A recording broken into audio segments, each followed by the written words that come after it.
Hello and welcome back to Front Porch Sports, coming to you live from our porch to yours. I am your host, Steven, and with me, as always, I have Jairus, our J-Man.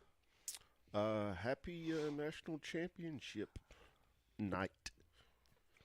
Absolutely, and also with us we have Fee, better known as Philip, as our producer slash co-host. Yeah, I'm here. You have to bear with me, guys. I'm a little sick, so if you hear me coughing, I apologize. He'll get over it. All right. So, welcome to episode lucky number 13 with such greats as Dan Marino, Every episode is something. I'm telling you, I Miami. think we ought to introduce to the listeners a drinking game every time he brings up Miami or even says Miami. anything Miami. We'd have a bunch of hammered viewers or listeners. Yeah, I might have to actually do it more then. But no, today is National Championship Day, as we said. But today is all about the NFL, as this is our NFL show, as always brought to you on our Monday. Usually comes out to you guys, usually Tuesday or Wednesday. We're like Thursday. but Thursday. All right. Well, B's a little sick, so we'll let it slide this time. I got Saturdays out today. That's pretty quick. That was good. I liked it. It was a good episode, I too. thought it was a good episode too. If you haven't heard it yet, go ahead and listen back to it. We covered NCAA. We got our picks for tonight's game and some of the recap from the other games, and also some NBA and some NCAA men's basketball going on there. But today, like I said, it's all about the NFL. Starting off, I thought we'd talk a little bit about the not the Pro Bowl, but the Hall of Fame. Released their 15 semifinalists. I figured we'd talk a little bit about those, kind of give our take on who is in, who's on the bubble, who needs to wait. We also going to talk a little bit, like we promised last week, about the Steelers drama going on. We'll talk a little bit about the Green Bay has a new coach. Talk a little bit about that, as we're kind of familiar with the hire itself. And we'll also review on Wild Card Weekend what happened, how good we did in our picks, and kind of go over some of the stats and feedback. And also, we'll talk a little bit about the Divisional Series this week and to give our picks in those games. And always special Hey Stupids and Attaboys are also going to be this week as well. All right, give us a list, Steve. Come on. All right, so starting off, the finalists, 15 of them for the Pro Football Hall of Fame. You have Kevin Mawai. He's a center. Spent most of his time with the Jets. It's Mawai. Mawai, thank you. John Lynch, the safety. He spent most of his heydays in Tampa Bay and some of those great teams back in their Super Bowl years. And he pissed some folks off when he left Tampa Bay to go take that position in San Francisco. Yeah, he is San Francisco head office over there. Also, you have Ty Law, cornerback for the Patriots for many, many years. Steve Hutchinson is also on the list, offensive guard for Seattle, Tennessee for a while, and the Vikings. Alan Faneca. Faneca, thank you. Damn, You guys boy. learn I'm bad with names sometimes, sorry. He's a guard. I'm not sure who all he played for, but Played for the Steelers, I Steelers, think. I think. That was his big one. Coach Don Corell. He spent a lot of time with the Cowboys in their Super Bowl years. In the front office, not not as a head coach or anything. You also had Tony Baselli, offensive tackle, with the Jacksonville Jaguars heyday. Is that a Leftwich Brunel type in those years? Yeah. Yeah, back when they were first came in the league. Yep. Steve Atwater, heyday with the I can't think the Denver Broncos. Sorry, it's been one of those nights. I apologize. You also have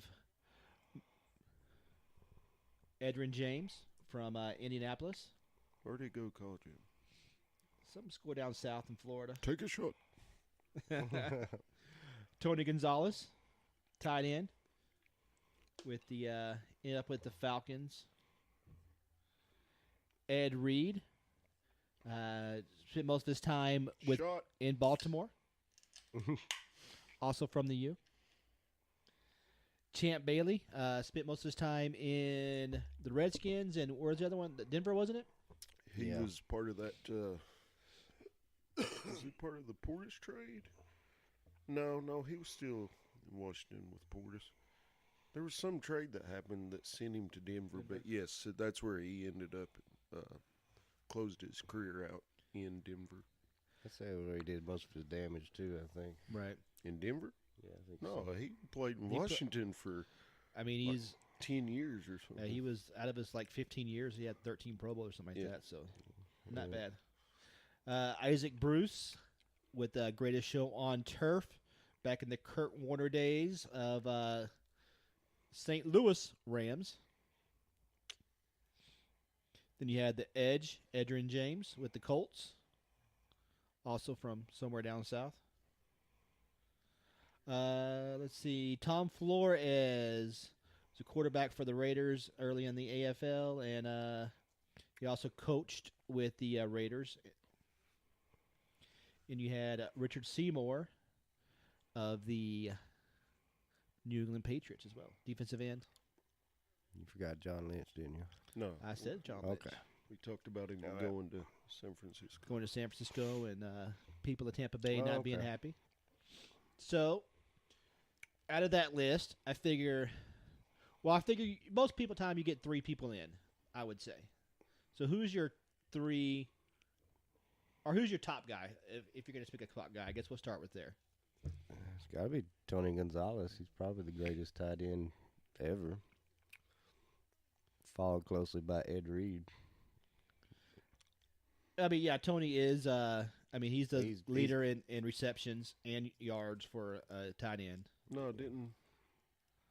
Single season. Gates got it. Oh, it was single season. I'm sorry. I think Gates got the touchdown record. I got you. Yeah, he Oh, looky here, boys. He just got his single season yardage record by a tight end broke by the guy from San Francisco, Kittles. Oh, Yeah, Kittles. But yeah, But no, he leads pretty much every other category: all-time yards, second in touchdowns. I mean, I don't think all-time yards is even close. Definitely receptions too. So It's 15,000 yards, 15,127 yards, But 1,325 receptions. unfortunately, the way the rules have shifted to give the offense such an advantage, and the importance of tight ends now. I mean, you see it happening. That record will not stand. They will be broken. I mean, you look back. And I'm not taking away from anything he did, because he was great. He was awesome. But those records will be beaten, probably beat pretty quick. he's currently 6th on the all-time receiving yards list. All-time. as a tight end that can't block. Right. I mean, that's just kind of his. If you're gonna poke something about Tony, he can't block. He never was a big blocker. I mean, he's still a great player. A huge matchup issue for whoever he faced against. So I mean, yeah, I think he's in there. And huge props to him. He was never trouble off field. He just a good guy too. So I find myself rooting for those type of guys. And then when you got a guy with the talent that he had, you really root for him. So I liked him. No, great player, good guy, good on him. I think he's definitely gonna be first And ballot. he's not bad on the pregame shows and stuff either. He's a decent commentator. Yeah, he does good.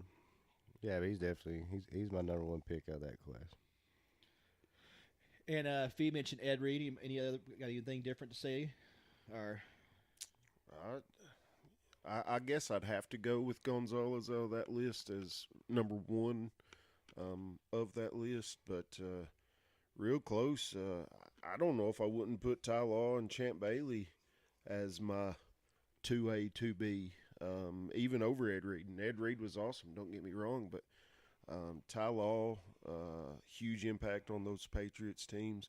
Unfortunately for Champ, he was on the Redskins for so many years, and then in Denver, I don't believe he got himself any rings in those times, but a true impact player that his side of the field was not thrown to simply because of how talented he was and simply out of fear of the quarterback, because Champ would shut a receiver down in a heartbeat, and he didn't mind to stick his nose in and make tackles as well. So it wasn't just a coverage guy. He would make hits, and Ty Law was awesome. Ed Reed was awesome. So those guys are closely behind that Gonzalez. But if I had to choose a one off that list, it would be Gonzalez. I would put Gonzalez first. Ed Reed would be my number 2. I mean, he does have more picks than Champ Bailey. 9 defensive touchdowns. 2004, Defensive Player of the Year.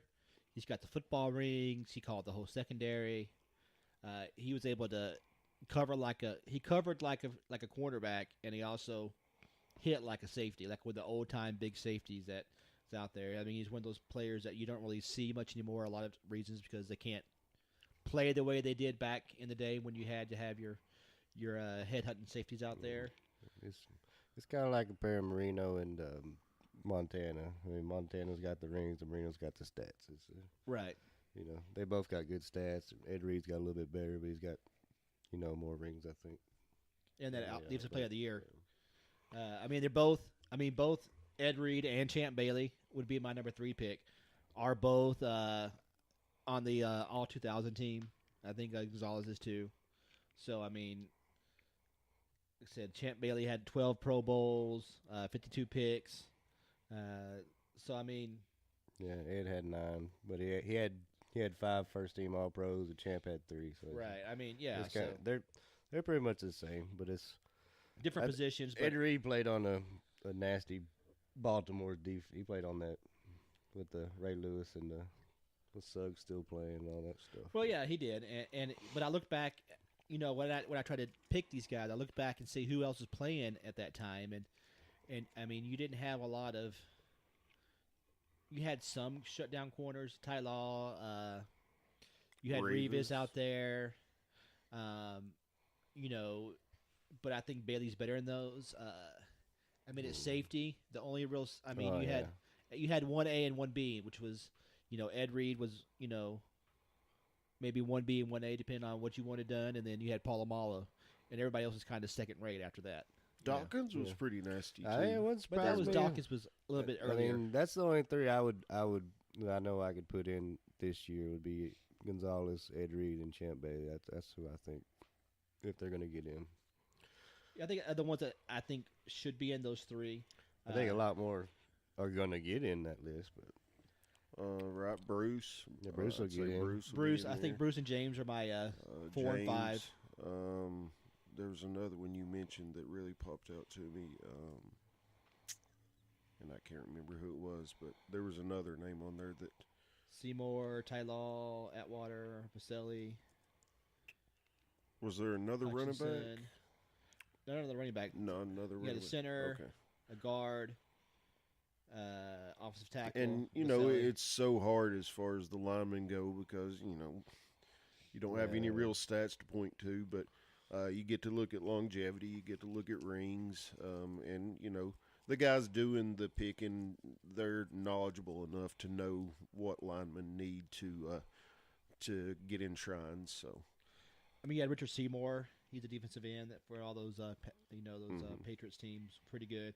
Steve Atwater, I think he's going to have trouble because he was that headhunting, that big time hitter back in the in the 80s, where that was the thing. When you had to really come up and lay the lumber back in the and you were allowed to. You were allowed to exactly. You had Tony Pacelli. He had a short career. He had back problems. Come out of USC, went to Jacksonville, but when he was there, he was. Yeah, but he only played like 8 years. He played 8. He did play 8 years. That's the issue. It's hard to make a case for that, but also the 8 years he played, he was the man. Yeah. If you looked at the tackle, he could throw some hands. I can tell you that. And he made. What's the quarterback's name again? Brunell. Mark Brunell. He made Mark Brunell look like a freaking dominant quarterback. And that's what Brunell needed. He had to have time, and he was decent. He was above average, I would even say, as long as he had time to throw it. But he's slow. Couldn't, not agile enough to get out of the pocket or anything like that. So he had to have time. But when he had time, he was more than capable of putting passes where they needed to be. So. Oh yeah, and those Jaguar teams were pretty good. I mean, you had Tony Brackens over on defense. Then you had Fred Taylor back in the backfield. They were pretty close to. They had Big John, right? Big John Henderson was on that D line. I believe. So I mean, they had a really good team. They were close to getting to the Super Bowl a couple years. Who was running back? MJD or Fred Taylor? Fred Taylor, right? Yeah, they ran into the Titans, and I think that's the year the Titans went to the Super They Bowl. ran the Titans one year, and they ran to the Panthers another year. Yeah, that Jacksonville squad, especially back then, they weren't bad at all. The only other guy I really know about is Kevin Mawai, and he was one of the best centers for almost a decade. So he'll probably sneak in eventually. He's got 8 Pro Bowls, and he played for the Titans. I think he come from the Jets, actually. And Steve Hutchinson was considered probably the best guard, pretty much his whole career. I don't know a lot about him, but he played for Tennessee for a while. But he was drafted by Seattle. He was I read an article about him today. He had the one poison pill where if any lineman on the team was paid more than him, then he would automatically get a pay raise or something. It was crazy. But the league kind of outlawed him after his contract because it put people in. It's one of the better lists. In a bind, yeah. This is one of the better lists I've seen in a long time. I can tell you that much. Oh, yeah. There are some good names on this list. And you have John Lynch on there, which is I think he's borderline Hall of Famer, but he was on with some of those dominant Tampa Bay defensive teams. I mean, and he was a huge part of those teams, but yeah. Is he? He's more of a general on the field, and he was more than capable of playing his role, but he wasn't dominant, But I mean, yeah, he wasn't. He wasn't the Sapp. He wasn't the Derek Brooks. He's which kind of the two big guys a Cal Ripken, if you will. Yeah. He was definitely one of the better strong safeties in the game. He was really good. No, I'm not taking nothing away from him. Just you also had Barber on that team on the defense out there. In this list, unfortunately, he kind of gets smothered up a little bit, but I did like him, and there again, a no trouble kind of guy, a no nonsense kind of guy, and didn't give a crap in the world to take your head off. So he stayed pretty much healthy. Yeah, he was always there. So he'll get in eventually, I think. And, I'd say so. What's Kevin's last name again? Fee for me, Mawai. I mean, he was always with the Jets for years, always dominant, always a great. Yeah, when I thought being a great Jet doesn't count for much. Yeah, but he's good. No, but he anchored that line for a long time. So,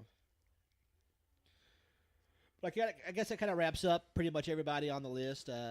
You can disagree or agree. Let us know at our Twitter, at Front Porch ENT, or at our Facebook account. If you don't like Kevin Mawai, if you. Jeez. Whoa, Fee. Get him sick, and it just flies out of him like that. Such strong feelings for Mr. Mawai. I'm sure he appreciates it. Hey, Senators need love. You gotta come hard with it. Buffalo and the Jets now. Look, they're like rivals. No doubt. All right, so we'll go from that drama to some other drama. What if he was Josh Allen's center? Then Fee would really be. I'm not even supposed to like Buffalo because I'm, a Tennessee fan. It used to be the Oilers, so they had that big comeback, in what was it, 96 or so, 94, whatever the hell it was. So, yeah, I like Josh Allen. It was there before then. It was like in the early '90s. I was still in that. Yeah, school. it was 92, 90, whatever the hell it was. I don't believe that's going to be a touchdown, boys. Yeah, we're watching the the college championship game. I believe he got down there. Yeah. No, he's It might be. All right, so let's talk a little bit about the drama of our lives again. The Steelers and Mr. Antonio Brown. Does anybody know exactly what he's complaining about? He's jealous of Juju, for sure. I kind of figured that. I mean, hell, he had he would have probably had about as many yards as Juju did if he had played the last game and not been a big baby. I think he finished with over 1,200 yards and like 14 touchdowns. That's not a bad year. I think this goes to show kind of the Steelers' season in general with all that star power they have with two of the best receivers in the game. You know, a running game that's amazing. The offensive line is great. You know, a plus a top 10 quarterback out there that's won Super Bowls that can win in the playoffs. A defense that plays pretty good and don't even make the playoffs. I mean, and I think Tomlin's one of the better coaches in the league. yeah. I mean, it's weird. Why are receivers that way? Why are more than any other position on the field? Why are they such divas or girls or whatever you want to call them? I say we stick him and OBJ on the same team and see what happens. It's weird why receivers act that way. I've never understood it. Kicker net ain't gonna be safe nowhere. Well, I think a lot of it started back in the days when you had Keyshawn throw me the damn ball. Terrell Owens. T.O. That's my quarterback. Michael Irvin had some of that in him too. Mm-hmm. I think that all kind of started in that era. The post Steve Largent, post Jerry Rice type player where they worked hard and but yeah, you know, it kind of it evolved into, you know, Moss was kind of the same type of player.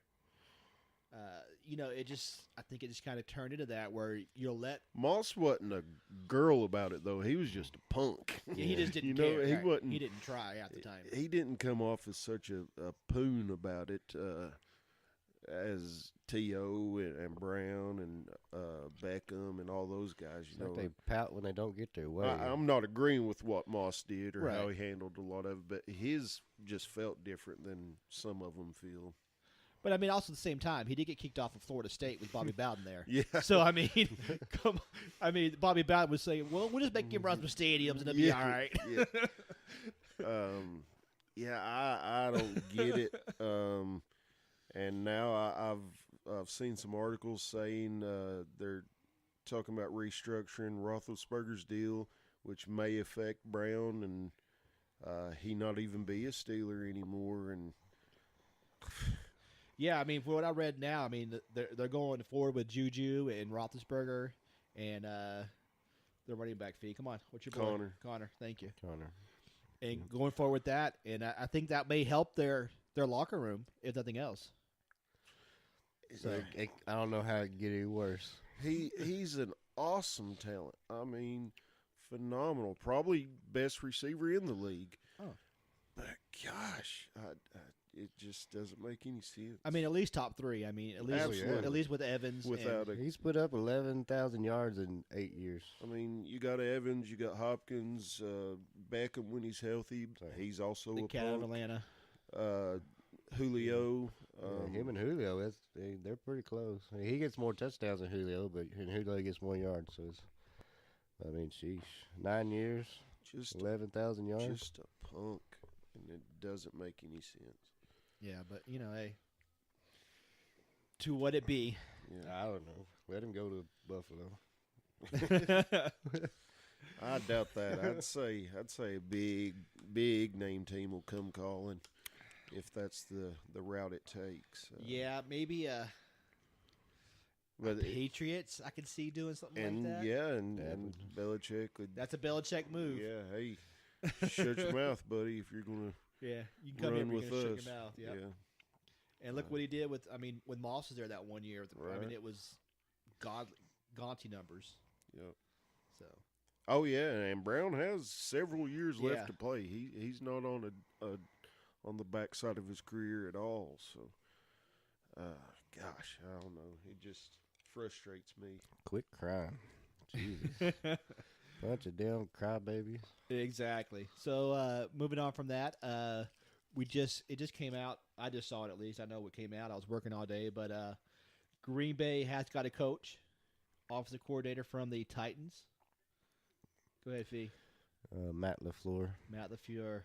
Thank you. Makes me happy because the Titans' offense sucks, so y'all can have him. Yeah, I mean, is it a I think is it a coach issue or is it just a no real wide receivers and no real consistent quarterback? It's not. They hired him, and it's not like they didn't lose anybody. I mean, they should have got better, not worse. You know, I don't know. Yeah, I think it's hard to win though without a quarterback either. He's supposed to be a quarterback guru, and not like Mariota played real well when he was on the field. He had flashes of when he played good, but yeah, I don't know if you really need a quarterback guru when you're going to Green Bay when you have Rodgers. I'm surprised. You kind of coach yourself. I'm surprised Green Bay did that. I don't. No, maybe he has pictures of the owner or something. I don't know. We'll see. I think you get a lot better options than Matt LaFleur. All right, so I guess we'll move on. We'll talk a little bit about our picks from last weekend. Talk about some of the games. Fee, you want to take us into how we did? Yeah, let me pull it up here 1 second, guy. And I just want to say, while you're pulling that up, Marty McFly and Doc, if you're out there, I think Biff gave Fee a copy of that almanac. The almanac, yeah. I think Fee has a copy of it somewhere, that almanac. So if you could bring your DeLorean up here and find that for us so we can maybe compete a little bit, we would appreciate it. Fee needs to make like a tree and get out of here. All right. Jairus and Steve both went 2-2.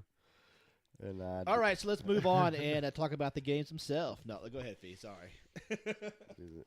I was perfect 4-0, just in case y'all know. I don't know about perfect, but I think he was undefeated. How about that? That was perfect. We can't have perfect.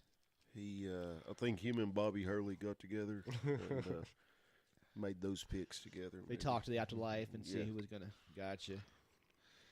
All right, well, I think we'll talk about the wild card games themselves. They were some pretty good games. All of them were pretty close besides one game, which was the first game of the weekend.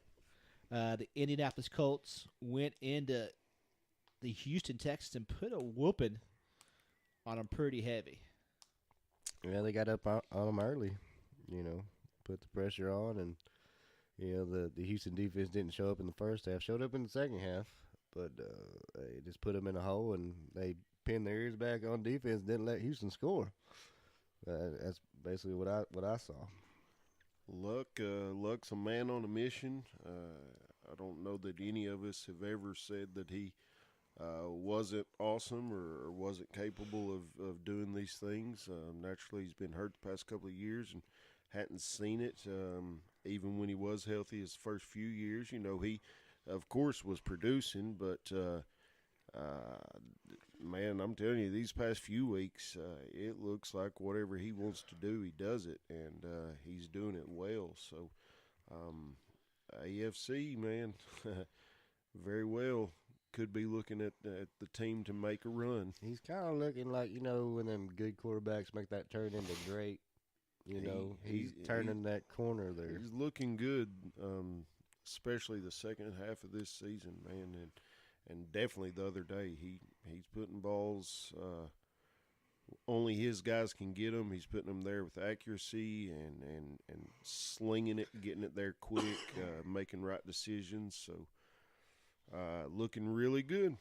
Well, I think it was a great game plan, too. They came in the game and they threw 9 straight passes to start the game for that touchdown. And then they came back on their next drive, and the first 6 plays were runs. And I think that set the tone for the whole – because the defense was like, well, what the heck are they going to do now? And Marlon Mack's looking good, too. He sort of a no-name guy. He's been there a couple of years and hadn't been horrible by any means, but he's kind of just been there. But, man, he's running the ball really well. Their O-line that Bronson was praising last week when we were talking, they're doing their job at 100%. So Colts do look very nice. And T.Y. didn't have a huge game. I mean, he had 5 catches for 85 yards, but 4 of those catches were for 3rd and long for first downs. Right. That's huge. I meant to mention that, too, that on when they were getting kind of getting behind the 8 ball and getting stuck in third down and not even manageable under a lot of situations. They were getting the first down, keeping drives alive, and then capitalizing with touchdowns. So Yeah, it looked like the defense of the Texans were they looked slow, which and that defense has been Clowney really good. got shook up, and Yeah. which JJ at that didn't play point- up. JJ played decent. I mean, he had a sack and had some But pressures. even when Clowney was in and healthy, he wasn't making any true impact. The Colts just outplayed him and looked really well doing it. I mean, Deshaun looked off for some reason, like a lot of bad throws, off target. Hopkins had a bad shoulder. I don't know how much that affected And him. they had him covered up. Oh yeah, they were not gonna let Hopkins beat them in that game. They came into it with a great game plan and executed That's Houston greatly. outside of Watson and Hopkins. I mean, their run game's decent, but it's a volume-based run offense. I mean, they run the ball 20 times and have like 80 yards. You know. Well, you know, what's Fuller's out, so and he's a true good second choice, second threat when he's full speed. But unfortunately, wasn't there. The Cootie kid or Cutie or however you pronounce it had some really good games earlier this year. He got hurt. He was back in this game, but didn't really help out either. What's their tight end? For the Colts. No, for the Texans. Texans. What's their tight end's name? Decent tight end. Yeah. You know, he's but he was non-existent. Ryan Griffin or something like that. That doesn't sound familiar. Maybe it is. Anyway, the Colts just came into it and executed everything they wanted to do. Lamar Miller only had 5 carries for 18 yards, 3.6 average. That's not going to get it done. Deshaun Watson is your top rusher. It's not what you want to do. Well, they couldn't run the ball anyway.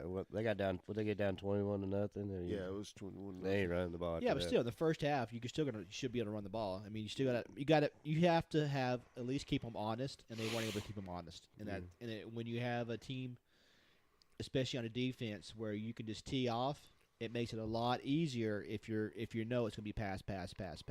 And you know, if the Colts have a weak point, it is their defense. That defense isn't that great, but they're showing up. Hey. They're playing really well, and It's not that bad, I don't think, either, though. You can't complain about it. So I mean, they're looking good. Would you be totally shocked if the Colts go all the way? I think I'd be surprised. I don't know if I'd be shocked. I would be, but the way this season's gone, we've seen people just pick up and fold. So I wouldn't be surprised either if they get beat I this week. think they have the team Patriots, that could. right? Who they Make got to some play noise. next? They go to New England. They go to they have they are going to Arrowhead. Kansas City. to play the It Chiefs. wouldn't surprise me if they make it to the Super Bowl. So we But like I shall say, see. especially in the AFC, nobody has wanted to take complete control. So it wouldn't surprise me at all if they got beat. But the way they're playing right now, there again, it wouldn't surprise me if they came out and put up a huge performance once again. Absolutely. All right, so let's move on from that game to talk a little bit about the other Saturday game. Seattle Seahawks go into the Cowboys, and the Cowboys take care of business. I believe Pete Carroll learned a valuable lesson. You need a backup field goal kicker. At least somebody who has Make sure you're- attempted Make sure a your field goal. punter knows how to kick a field goal. Yeah, I mean, the guy had never attempted other than practice Right. game situation. The man had never, and that was their plan B. And that, to me, sounds pretty ridiculous. I mean, Well, it you know what this game reminded me a lot of? It seemed like the Cowboys out Seattle. I mean, this is like kind of their game plan. They go in there and they run the ball really well. I mean, Elliott had a huge game. Zeke was nasty. Huge game That last night. one stiff arm was it just made that guy look like a Pres- female yeah. dog. And then Prescott does enough at the end to put them ahead, and the defense plays good. and that's how Seattle wins every freaking game. For years, they've been beating people this way. Yeah, they pretty much shut Seattle's run down. I think that's how they won the game, because they put it all on Russell Wilson's shoulder. And he good, but and they were still there, so I'm not sold at all on the Cowboys. Ifs and buts or candies and nuts, we'd all have ourselves a Merry Christmas. But if Seattle's got a kicker, they had to pass on a field goal chance. They got beat by 2, so if they had a field goal kicker and make that field goal, that puts them up by 1. They had to go for 2 at the end of the game because they don't have a field goal kicker. And then the fool that they got in there attempting the onside kick does a drop kick and turns it into like a 40-yard pooch, or squib, or whatever term you want to put on it there. So it's weird how a kicker, and a game we're going to talk about here in a minute, we see how much a kicker impacted a game, but just having a kicker, Seattle very well could have won that game. And not taking anything away from Zeke, because he had an awesome game. Cowboys defense showed up and showed out, and Prescott did what he needed to do. But, there was opportunities there where Seattle could have won this game. So I'm not sold at all on Dallas. Wouldn't surprise me in the least if L.A. doesn't beat them by 1 million this coming weekend. Now, I think Dallas is probably the weakest team left of all the 8 playoff teams. Also want to, give a shout out to Allen Hurns. Hope he gets better. That injury was nasty. Goodness. Also from Drink It, Miami. So, yeah, I mean, and Allen Hurns is, he never was a dominant player, but you look at him every year. And, they need him, though. And when you watch him play, and you're like nobody scouts for Allen Hurns. Nobody thinks he's not going to have an afterthought. But you look at the end of the year, he has like 750 yards or 800 yards and like 5 or 6 touchdowns. And you're like, when did that guy do that? But he does it. He plays very consistent every game where you almost forget about him. And he's not a bad player. He's not a dominant player.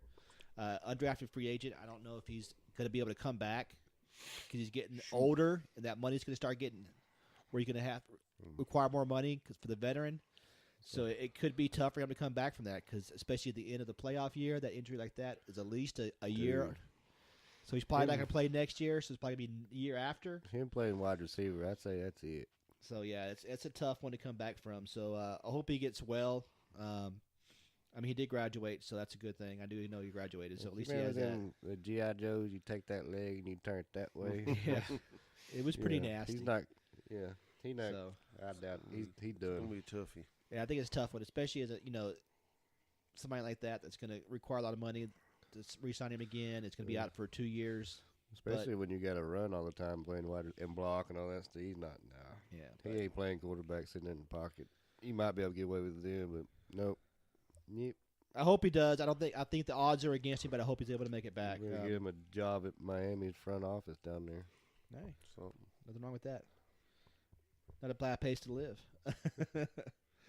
All right, so I think that's pretty much that game. I don't think anybody here really thinks that Dallas is a threat to go all the way.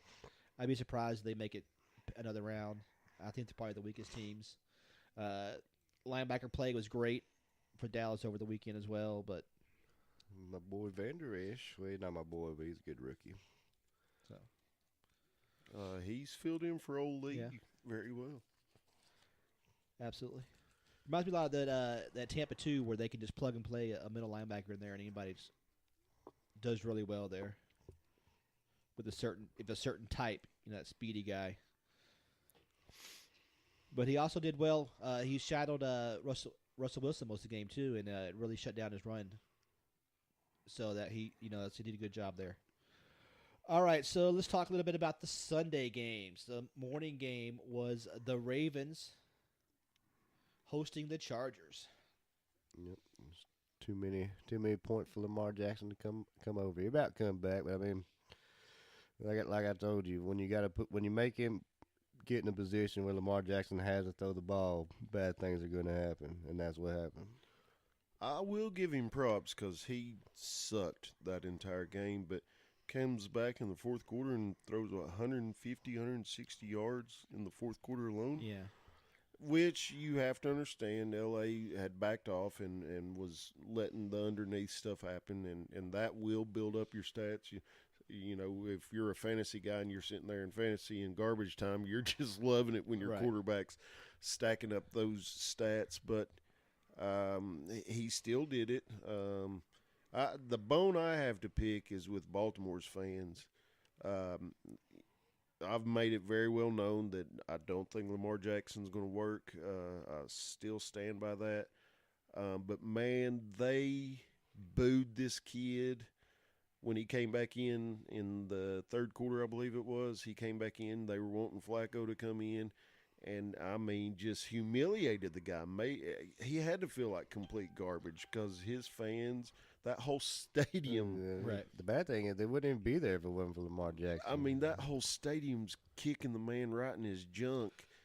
Got to feel like complete crap. And then in the fourth quarter, when he does start making this comeback, they're all cheering and this and that. Come on, guys. Y'all can't just absolutely crush this guy and basically – spit in his face, and then all of a sudden y'all are his number one fan. It was crappy. If it did nothing else, I guarantee you Flacco's out of town now. If there was ever any doubt, Mr. Flacco will not be back in a Baltimore uniform next year. Right, and Coach pretty much said that at the post game. He said, I think Flacco's a great guy. I wish him the best of luck. He'll get a job somewhere. So that kind of shuts that door. No, absolutely. But we didn't give any props to the Chargers, and they deserve some props. Well, you look at that game, and they played a couple weeks back, and I think that really they went back and dissected that tape, and the Chargers did something very interesting. That helped. They instead of like going big, they were playing 6 and 7 defensive backs in the game. Speed. They put a lot of speed in, and it worked well. It shut them down. I mean, Baltimore had like 3 first downs in the first quarter. Right. I mean, it was ridiculous. In the first half, wasn't it? The first half or something, I think it was in the entire half. So, I mean, it was not a good day for the Baltimore offense. Their defense kept them in the game. Phillip Rivers did not have a great game. That defense is legit. If they can get enough going on offense, that team could be deadly in the future. And they keep that defense together. I'm not saying they're the Ray Lewis, Ed Reed, Suggs defense yet, but that defense is good because the L.A. Chargers are a good offensive team. Mm-hmm. Melvin Gordon was back. You had Antonio Gates had a huge catch late in the game. Mm-hmm. Williams had a couple of nice catches. You had a bunch of old people. The Phillip Rivers and Gates out there had their senior slam before the game because they were balling pretty good. And I know it's Lamar Jackson, and he sets up well for defense get sack stats, especially tackles for losses. But I told Fee yesterday when we spoke, I said, man, if it was fantasy and we had, I almost said San Diego, had LA's defense, it would have been nice because they had like 12 sacks or something. It was 7 sacks for 55 yards. It felt like 12. Yeah. Oh, I'm sure it felt like 12 for Lamar, too. But anyway. Which is crazy because, he had 54 yards rushing and he lost 55 yards from getting sacked. So, yeah, it was. Gus Edwards only had 8 carries, 23 yards, from the U. They teed off on Lamar several times. I mean, the whole defense was just. Even when it wasn't a sack, offense, when he was getting out of the pocket and he was getting drilled out there too. It's not going to work for the man. He's So yeah, I think a lot of teams may in the future use that kind of game plan. They'll look at this tape and they may struggle next year with. They're not going to have to. He'll be hurt within the first 2 weeks. But there's no way.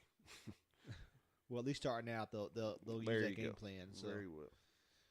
But yeah, it was a rough day for their offense. It was closer than I think the game really was at the end. It was a big play by their defense to get that strip sack at the very end to cover it. Yeah.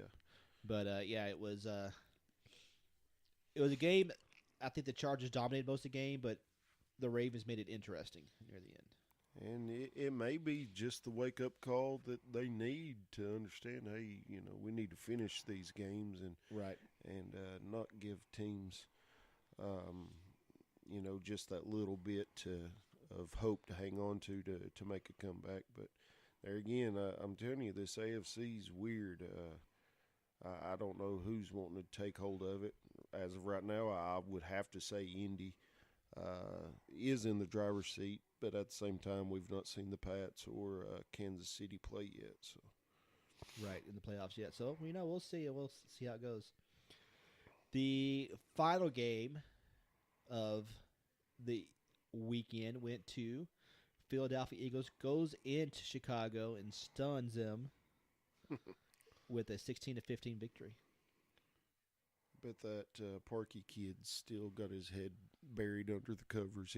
He's not got out of bed all day today, if I had to guess. If I was him, I would be down at the police station asking for police protection. Yeah, something. It was a good game, though. It was a good game. Yeah, it was a great game. It was a great defensive game. I think we both figured that was going to happen, pretty much all of us. Offense didn't play well. You look at it. Foles didn't play well. Trubisky didn't play well, but they both made plays at the end of the game. So, if they make that kick, we're probably talking about Trubisky. You made enough plays to carry this team. They think they may have a shot.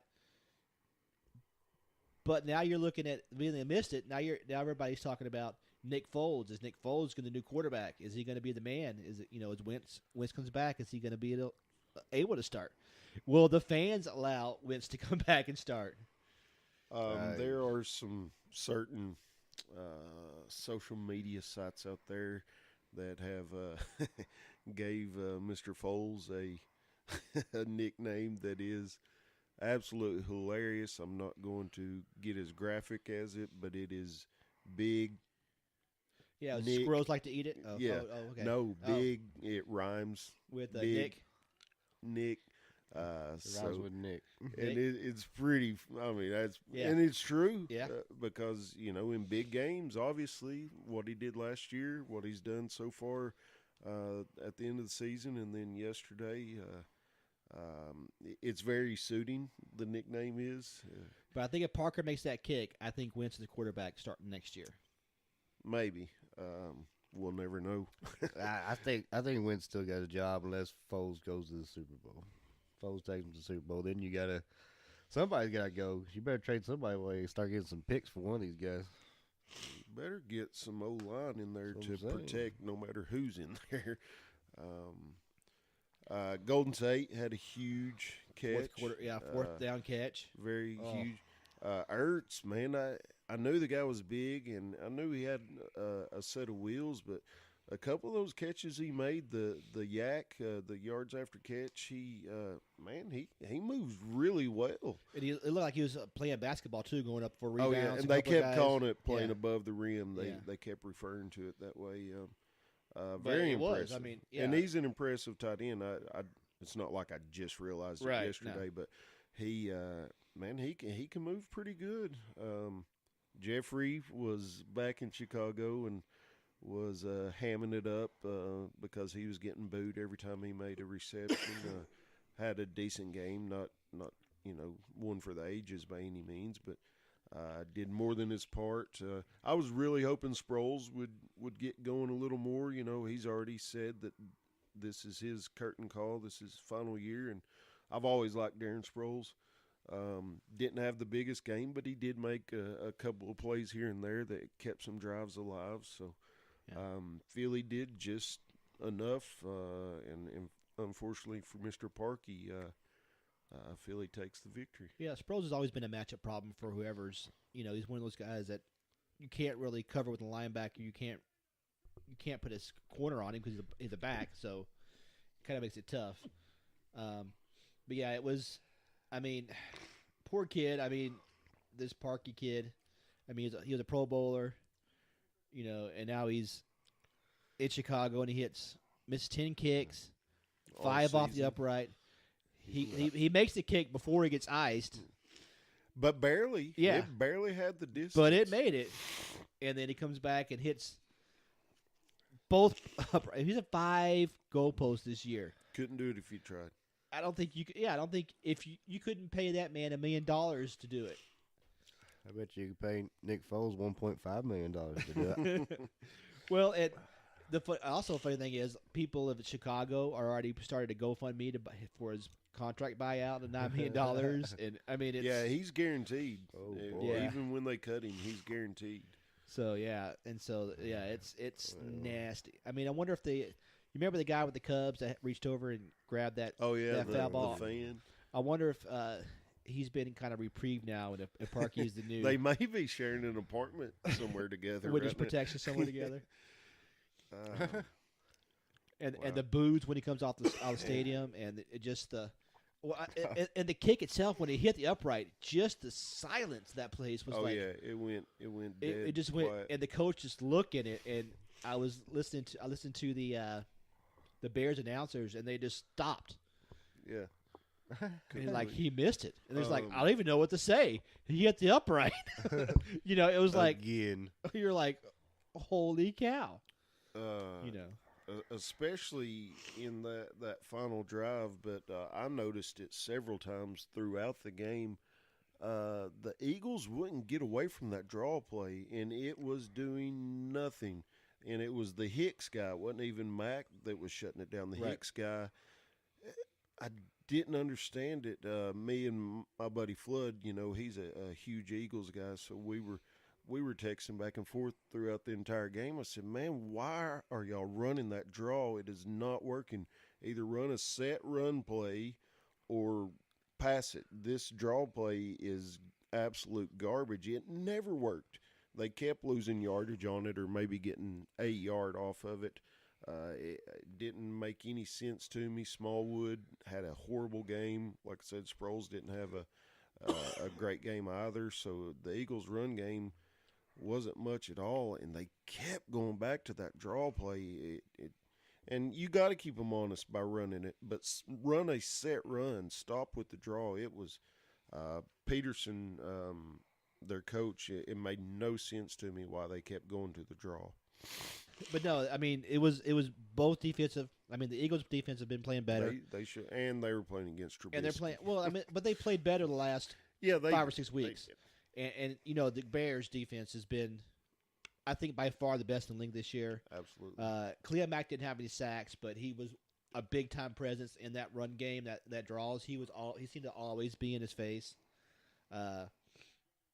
Just a great game by him. I mean, it's a shame that the game ended the way it did. But, it's a shame somebody to lose that game because at the end they both really wanted the game, and they both deserved to win that game. I mean, the nutsy fourth down, touchdown, Golden Tate, and then Trubisky able to run those guys back and really get them back in the game and give them a chance. But hey, They didn't have much of a choice on that fourth down, but And yeah. I'll say another thing for the game. Usually when you watch a defensive battle like that, you'd almost kind of find it boring or whatever. But there was a lot of big plays. yeah, But it would end in a turnover or a forced punt or a missed field goal. yeah. So it was very entertaining to watch Well, there was a lot for a of- defensive battle. The lead changes went back and forth. Right. So every time one of them scored, it was Yeah. almost. Exactly. And it seemed to move pretty quick. It didn't seem slow, Yeah. like some of those, Defensive. those 3 yards in a pile of dust Here type comes games. another punt. Right. It was. I don't know. I liked it. Advertisers definitely got their money's worth. No, I think it was a great weekend. Besides probably the first game, I think was pretty unimpressive to watch. It wasn't that Right. much fun. But the rest of the games, all of them were decently close and competitive at the end. So I think it was a good weekend for football. A win for the NFL, a Yeah. win for the fans. So. Absolutely. All right, so let's talk a little about since we went through that. Let's talk a little bit about the division round games. Sure. So the first one Saturday, you're going to have the Colts going to Arrowhead to face the Chiefs. I'm taking the Colts on this one. I think the Chiefs kind of sputtered at the end of the year, and their defense is freaking non-existence. I think the Colts can put up not quite as many points as they can, but I think their defense is a whole lot better than the Chiefs. So I'm going with the upset for the Chiefs, or the Colts, sorry, over the Chiefs. I like the Chiefs in this game. I think they've proven that they can score 48 points to beat you if they need to. I have a hard time not picking them, and then because my other upset in the other AFC game is He's got to pick the him other one. because he's got to catch up. I don't have to do nothing, but I'm going with the Chiefs. I'm going with the Chiefs too. Would not surprise me in the least because Luck is playing out of his mind. He's playing great, and he's more than capable of doing it again. Chiefs did get their bye. The Chiefs are at home, which kind of scares me because the Chiefs and Andy Reid both have a have a history of playoff home games, not Playoffs in general. right. And like I say, it wouldn't surprise me in the least if the Colts win. But I do feel like Mahomes, it's not a fluke. He had a great season, and I think he's capable of doing it again. I believe Barry will be back, which will help contain Luck a little bit, at least make him second guess some of those, especially the underneath passes with Barry coming up from safety position. Now the Chiefs do need the running game to help them to take some of that weight off of Mahomes. But he's got an awesome receiver. He's got an awesome tight end. And I think the running back, what's his name? You had him, Williams? Damian Williams. I think Spencer Ware's back too. Right. So I think both those two guys can be there and be a huge help. So I am going with the Chiefs, but there's no way in the world I'll be shocked if I'm wrong. No, I mean, I think either one of these teams, I wouldn't be shocked if they win it or even go to the Super Bowl. I mean, both these teams are capable of it. This could be it. Yeah, I mean, any of those teams could. So, all right, so let's go ahead. The second game is the Cowboys going to Los Angeles to face the Rams. I like LA in this one. Gurley's going to be back. He's going to be fully rested. I think he was kind of banged up there towards the end. He should be healed up from his little ankle issues. I think the Dallas has been playing a bit over what they should be playing. They're all pumped up at home this last game. So I think LA is going to win pretty handily in this game. Yeah, I mean the Cowboys' schedule kind of worked in their favor this year. They had the Redskins late when they were banged up, and they had the Eagles early when they were not playing well. I think that the worst team left in the playoffs. I would be shocked if they go past this round. I would be absolutely stunned. Well, I don't think it'll be because of offense. I think it'll be because the Dallas defense bails them out. Well, yeah, it'll have to be a special team thing, a punt return, a pick six, something like that would have to be why the Cowboys pull it out. I think the Cowboys were very lucky to even get out of this past week. Fee mentioned the absolute key to the entire game to me is Gurley. The past couple of years, I was sort of jumping on that golf bandwagon a little bit, but these past few weeks of the season, I'm less and less impressed with the guy. I don't think he's a leader. I don't think he's a take charge, hop on my back guys like what I think a Super Bowl winning quarterback especially needs to be. Like sunshine right there? Yeah, something. I still think he has a great arm and great potential, but he's really lucky. Gurley's got some rest the last few weeks of the season, and they had this bye. They are going to L.A. L.A.'s defense has got some weapons, especially on the interior. I'm with you. I would be astonished if Dallas gets the win. Yeah, absolutely. Is the receivers coming back too? I think they'll. Not that I know of. Coop should be done for the year.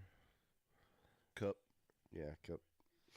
Not that I know. We can look it up. We have Gurley's questionable and LaMarcus Joyner's questionable. Gurley's playing. Yeah, girl. Yeah, I'm sure he will.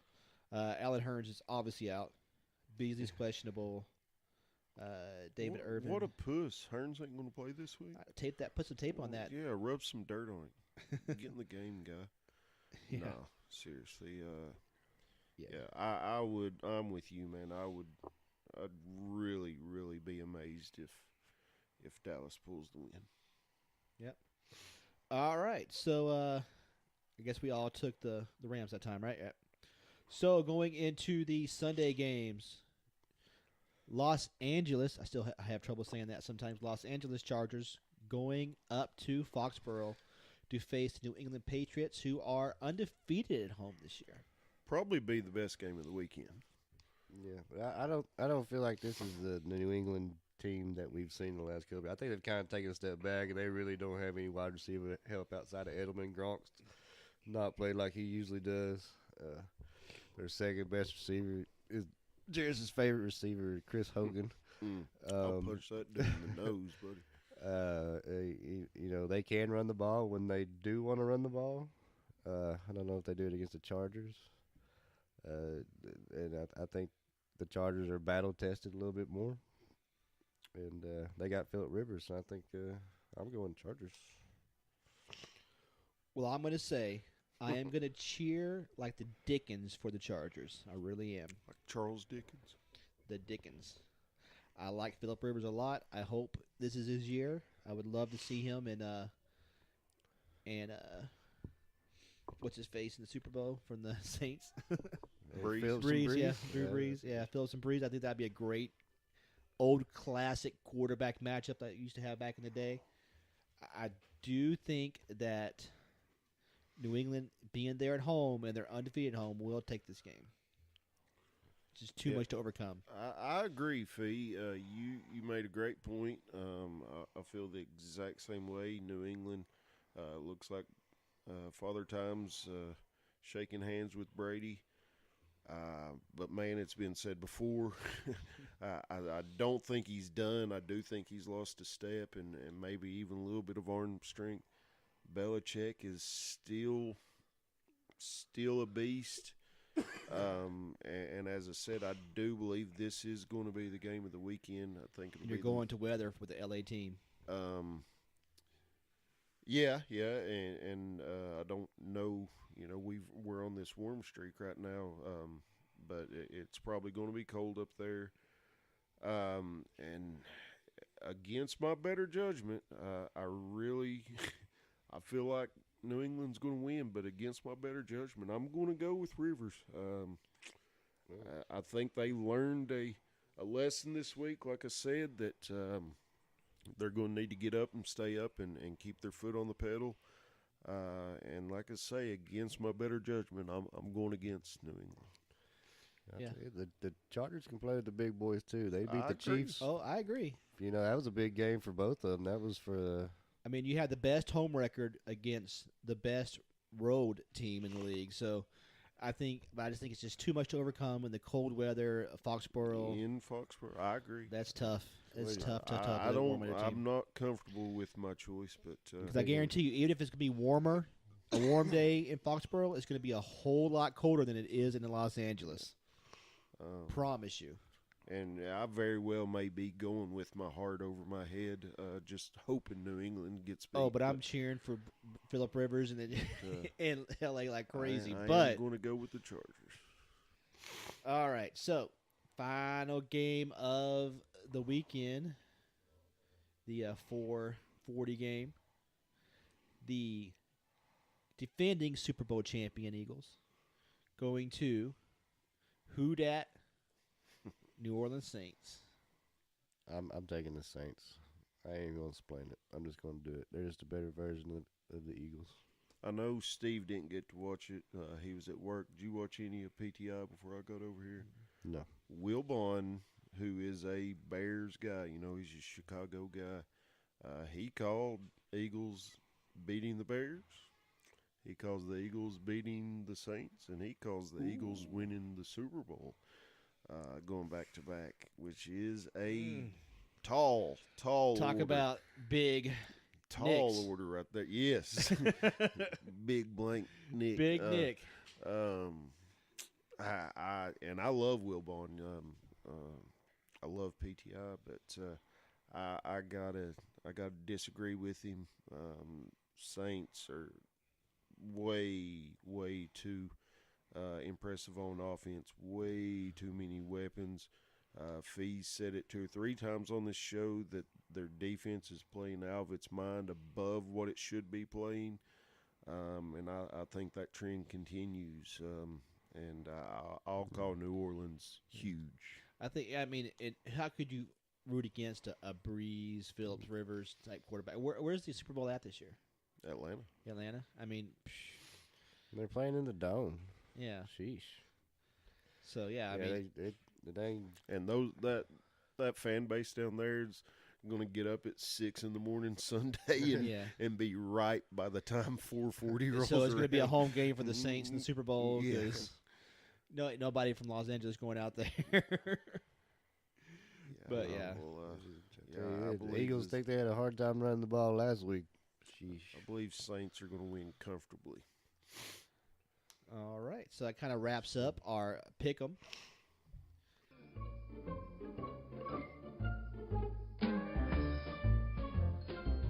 All right, it's time for Hey Stupid. Daddy, don't say the S word.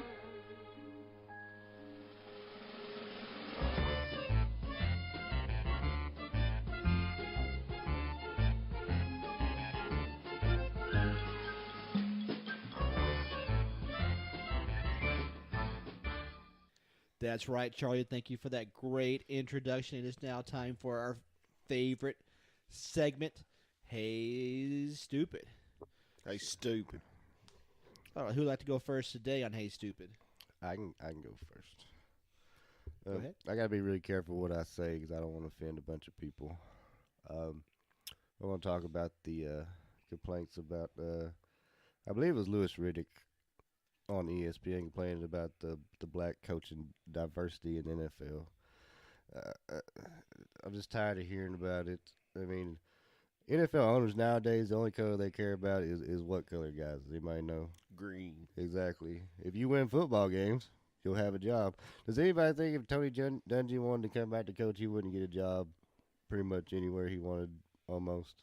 Yeah, pretty much. I mean, Marvin Lewis coached for freaking 16 years and didn't even win a playoff game. Quit being stupid. I can see that. Yeah, I think it's a lot to do with winning. It wouldn't be a horrible thing. Maybe seeing more coordinators promoted up quicker, but at the same time, going to programs that win definitely helps. Yeah. Absolutely. All right, I can go next. So my Hey Stupid was, Cheers, you played football, right? In high Yes, school? Yeah. Yes, sir. Yeah.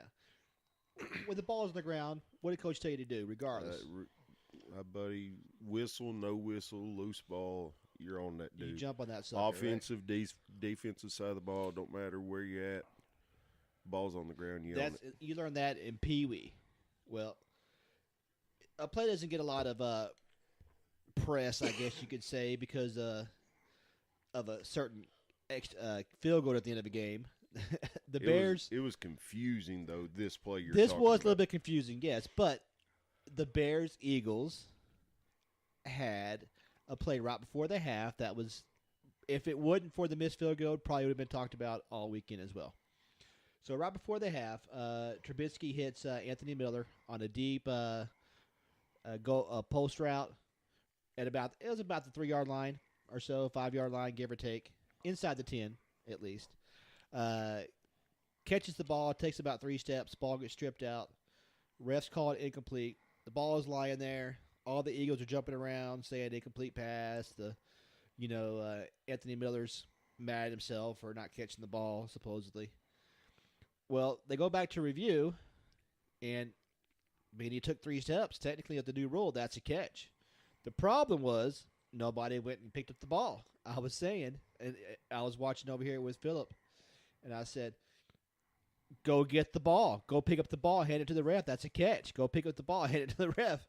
And nobody did it. I mean, that would have been a huge momentum change. It would have stopped the field goal right before the end of the half for the Bears, and also possibly could have led to a touchdown right at the end of the half for the Bears and for the Bears. So, I mean, that could have been a big swing right there to either team. Yeah, I agree, but it's weird because they say play till the whistle blows. I mean, what do you do if two guys go after it and you hurt somebody? Then you get called for a penalty. No, you don't get called if you're jumping for a ball.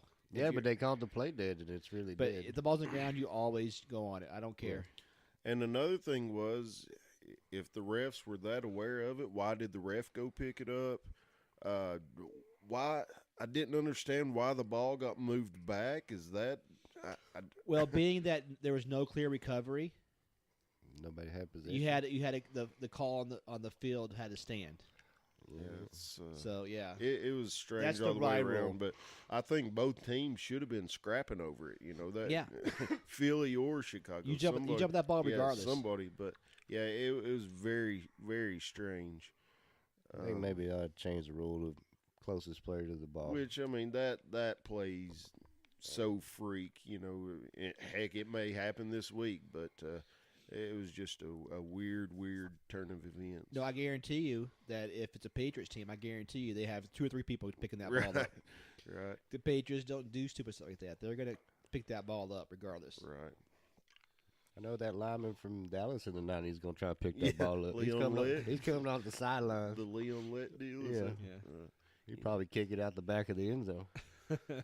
Well, I'm against the Dolphins. That was. I know this is our NFL night, and but hey, stupid, I believe is a universal. Yeah, it can be segment. anybody. Yeah, go for it. So I'm going with the Georgia Bulldogs. So the basketball team went to Knoxville, and we know the outcome, and it'd be easy for them to see, hey, stupid, you got blown out by 40 points.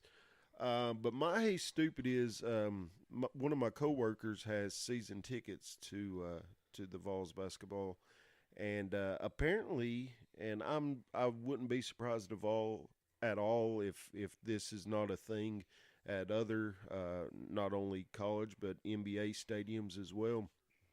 Apparently, Thompson Bowling Arena has a deal where I don't know if it's like a Bluetooth deal or what, but you link up your phone with the arena, and when they're doing their intros and the lights go down, it links up to your flashlight on your cell phone.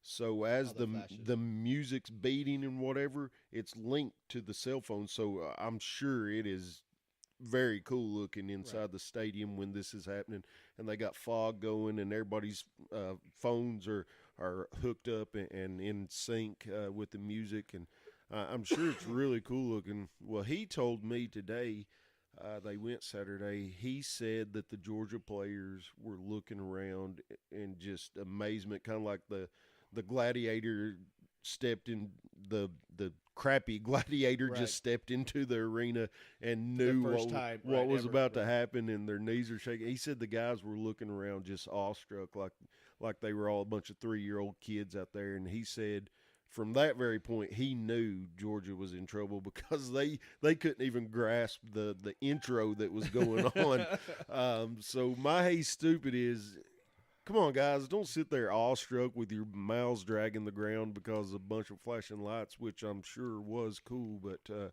hey, stupid, come on, don't get beat before the ball's even tipped. And I hate to pile on Georgia because I know we have at least one Georgia fan. But you could have also picked them talking smack before the bowl game and then getting blasted by Texas too. Absolutely. I mean, I think we hit on that pretty good. I think Saturday. we did too, but I mean, come on now. Yeah, that is a hey stupid. Or moment, you could have the whole Uga running for his life. As he's telling me the story about this, I just envisioned in my head these guys just oh crap, what's about to happen to us? And obviously it did happen to them, but. It's been a rough week for Georgia. And fans. we are going to get there, boys, I promise. So we'll be there and we'll sync up our phones and be part of it if Yeah. y'all want to. I'm sure we will sometime this week. Sometime soon. Sometime this season. For And sure. just to give you guys an update, if you guys haven't seen it yet, and living under a rock, Clemson is up 31-16 at halftime Woo! in the And, national championship game. and I mean the number speaks loud enough, but their play is they are dominating. Their this game. defense has showed up, boys. Yeah.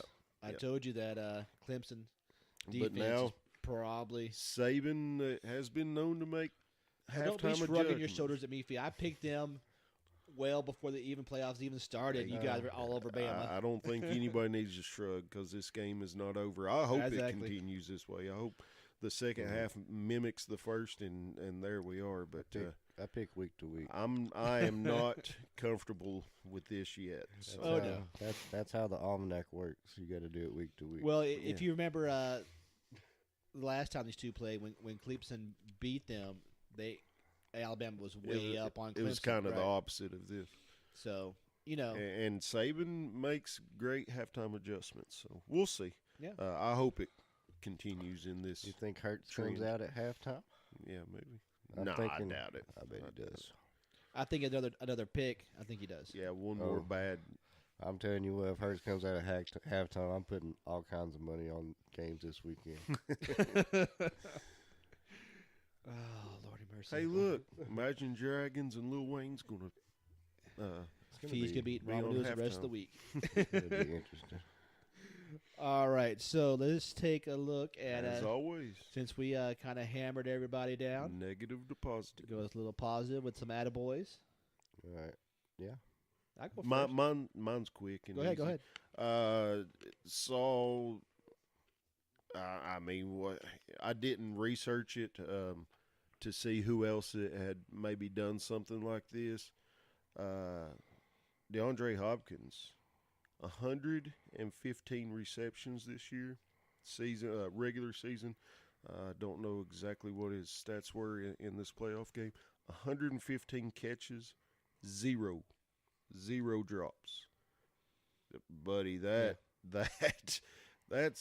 unreal. I mean, I think we all agree the guy's an awesome receiver, but are you kidding me? 0 drops in an entire season? That's pretty awesome. Attaboy, Hopkins. Yeah, I mean, you have guys out there, in 7-on-7, no pads that don't even do that. So these guys getting hit. So yeah, I mean, amazing talent, great hands. So good on them. My attaboy is Golden Tate, as you know. I don't know. I'm picking the Browns Eagles for some reason for all my stuff, but today, Golden Tate, the trade to Bears, get him. Eagles, goofball. Bears Eagles, sorry. Browns. Where am I going Browns for? I don't know. I got Mayfield on the mind, I guess.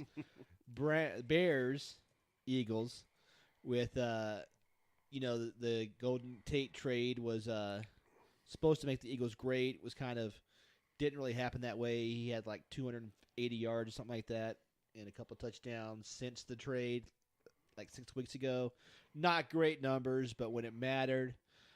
Super quick guy, just got enough separation right there at the, which ended up being the game-winning touchdown right there at the end of the game to seal it for the Eagles. Way to hang in there all season and make it count. And till when it counts. he was hugging that goal line too. Oh yeah, very nice play. I was surprised. I thought for sure Jeffrey or Ertz or maybe even Sproles. Maybe even the Philly special again, but I was surprised they went to Tate. But It was basically the same play they run to Jeffrey a couple of plays earlier, but it didn't work, so they put Golden Right. Tate in that spot. But, yeah. But good on him. I mean, it was a nice play. It was nice. Good call. Okay, my attaboy is for Tom Herman at Texas for beating Georgia.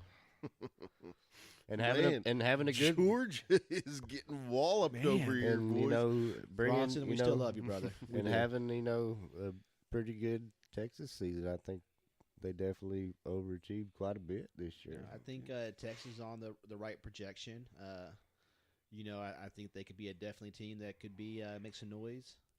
And that next year or the year after. guy wearing the headset, I'm with you, man. I He believe beat a Texas team that was pretty scary. he's more than capable. So I mean, not a Texas team, but a Houston team that was more than capable with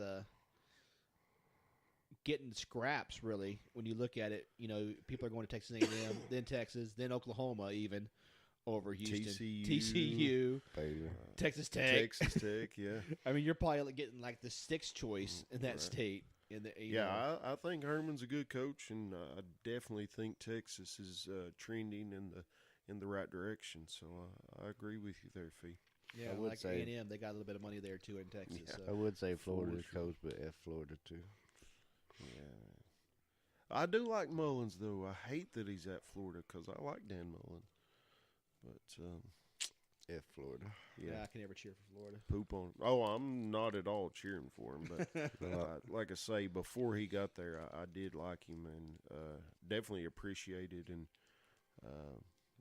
could get behind what he did at a team that resides in Starkville, Mississippi, which is a true crap hole from what I understand. So. But, yep, so that's going to wrap everything pretty much up. Any special announcements this week? No. Get us on the social media for real. Guys, I know our audience isn't huge yet, and I emphasize yet because I do think we got a good thing going here. But honestly, guys, hit us up, even if it's just some goofball question or you just want to make fun of me or Fee or Steve or whatever. Hit us up on there. At least let us know you're interacting and following us and that you are listening to us. So Yeah, and share it with your friends. Don't take a second but to share it. We appreciate it. Appreciate everybody that listens. Again, our social media is at Front Porch ENT on the Twitter. Facebook is Front Porch Entertainment. Just click on there, say you want to invite, and we'll definitely accept anybody right now. I think I put it to open. All right, is it open? So, yeah, just let us come on in. The water's good. It's been and warm out. especially if you got like a desk job or something. Yeah. Put it on the background. I understand you can't listen to every second, but put it on the background and check us out and give us any kind of input. Also, I wanted real quick, sorry to interrupt, we've talked about reaching out to sort of the hockey fan base. Saw a commercial was on a minute ago talking about the Masters coming up in April. We will be hitting on golf. I don't care if I have to drag you two kicking and screaming into it. There's going to be some time and effort put into some golf coverage as the season rolls around. So he walks up to the puck. This putt breaks left to I'm right. telling you, It's uphill, about 18 feet. it breaks. There's a little bend in it.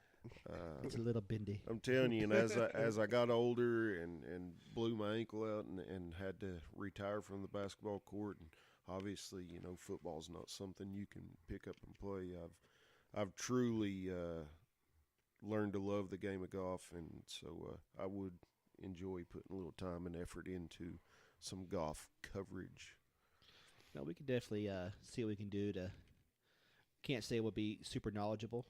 I mean, I know a couple. And we golfers. don't have to put hours upon absolutely. into it. But, the Masters and stuff, be like things like that. Kind of like even we do the big tournaments. Even we're gonna maybe doing a hockey show. We might probably hit some of the playoffs with the hockey and stuff as well here, and maybe not go too in deep in this one. We'll have a different segment for hockey itself, hopefully soon. Yeah, I mean, we'll definitely. I mean, pretty much all sports. We may even hit some of the. I know Fee's a big tennis guy. He's a big cricket. Big cricket. Yeah. No, nobody cares about tennis. Well, I mean, U.S. Open. We'll probably hit some of the big ones. Yeah, I hit think so for sure. We don't have to go in depth and take a whole show with the And I'm not U.S. Open or anything, but I'm not a huge novice or anything on it, but I think I know enough about some of the big names I could add a little bit to. I mean, I like watching the girls in the little skirts and stuff run around. That's always fun. So we could put Fee in a skirt. I don't know, it'd be as much good as fun looking though. Oh, come on, man! It might be funnier, but it might not be as nice. There's some looking. entertainment value there. There I is. So. And I mean, now that we're on Facebook, we could share the picture. Share the picture, yeah. But you can't see it if you don't go there. That's right. What we got next Saturday? What are we going to do? Saturday would be our next one. We'll recap this one, I guess. We'll recap this game, kind of go over it. We'll probably do some NBA, NCAA men's. The conference games have started. There's some big games already happened Saturday. I think we need to maybe skim over at least a little bit of the women's, maybe. Just Yeah, we had some of the top names. Yeah. UConn got beat the other day, which doesn't happen very often. No. So No, we can pick up some of the big teams. I know Notre Dame's pretty good again this year. I think they won it last year, correct? If I'm not mistaken. I think so. So yeah, there's some teams out there. We'll hit some of the top tens, maybe pick up on a little bit on it. I don't know. We'll see. I have to look and see what big stories come out. And there again, we don't have to put a buttload of time into it, but No, absolutely. But, the NBA is starting to take over a little bit now. I know the final signing day is coming up pretty soon. I'm sure, that after the playoffs, we'll probably hit some of the draft stuff. we need to touch on. I know it doesn't really flip your switch, but Tennessee football is still in an OC hunt. Still have not hired an OC. So. Yeah, I mean, there's some ones out there. I mean, Miami hasn't either. There's some others out there. Some coaching change. I mean, Yeah, there'll always but be coaching Tennessee's changes. going on like day 40 of it. So Is your offense that bad? I don't know exactly what's happening, but Yeah. we'll save it for next Yeah, time. we can. I will talk. Coaching carousel is. I mean, it'll be more. And as I think most things will probably be settled by in the next couple of weeks because, like I said, the recruiting The signing day. signing day, the final one's closed. I know the early one was was already done, but the final one's coming up, and people want to have their staff set, and so we'll see. Yeah, we'll definitely talk about some of it, some of the bigger schools, kind of like we did last week. Some of the NFL carousel will probably be picked up. That we had one today. We can kind of hit on a little bit of that. There's always something coming out, and somebody will say something silly or some drama. Oh yeah, there'll be. So. Hey, Lil Wayne's on stage. Yep. But yeah, we'll definitely hit this one up. We'll talk about some of the guys coming out early. You like that outfit, do you? Yeah. Yeah, it's all right. So yeah, we'll just leave it at that. He must be cold. Thanks again, though, guys, Yeah. for real. Yeah, we definitely appreciate it. We'll we'll have a good show for you next week, like we always do, of course. And if you don't like our show, share it What and we say, get? listen to these. 100 likes on Facebook. I'll wear a skirt and put it on Facebook. Tennis skirt, yeah. Yeah. Yeah, I'm in. Their challenge. 100 accepted. likes. That's what y'all gotta get. Cool. Put a post up. We'll start But liking it's it. gotta be, on this episode Can we make Can we do? for episode 13. I think we're making a bunch of dummy accounts this week. Yes, Cheers. absolutely. No, but we definitely appreciate it. Do check us out on everything. Hit us up, DM us.